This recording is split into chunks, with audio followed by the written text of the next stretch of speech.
Moving on to Highguard.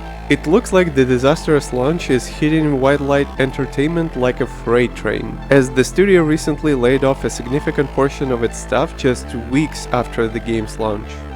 The studio went to social media to announce the layoff without revealing the number of affected people. The company said it was a difficult decision, but they are still committed on working on the game with a quote-unquote core group of developers. However, according to social media posts of now former employees, those layoffs affected quote-unquote most of the Highguard team.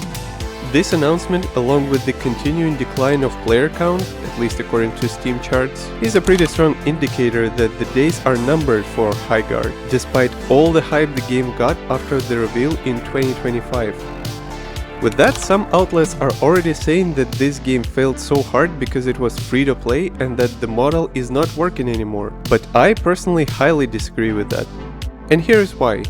First of all, there are a lot of games that nobody knew about, and all of a sudden they're the new sensation that generates millions upon millions of dollars in revenue. Fortnite, Apex Legends, Valorant, Marvel Rivals, and the list goes on. They did it by having ways to sustain large player bases, retention, and monetization over time. Highguard hit almost 100,000 people at launch, so let's pretend we have the player base covered. Which brings me to the second and probably most important part, retention. This game does not have enough to keep players coming back for more. It just doesn't. This is absolutely crucial for live service and multiplayer titles.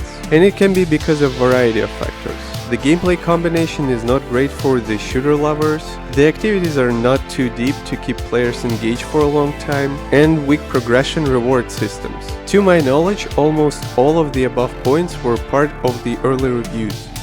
And lastly, there is a lot of competition on the market right now, some fierce competition.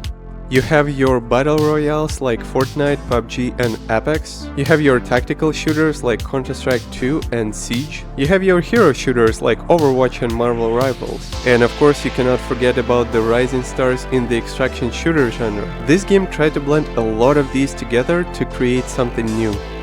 And sometimes it works and you get a delicious and refreshing cocktail, but sometimes you get a bitter mess that nobody in their right mind would drink. And hey, I'm not saying that's the case here, but it's also not that far from the truth in my humble opinion. It's colorful and it's exciting to try, but the aftertaste is somewhat nasty. Again, that's only my personal opinion. So I think the fact that this game is free to play has nothing to do with the fact that it failed. It just didn't have enough engaging substance for the modern audience. But I'm curious to hear from you guys.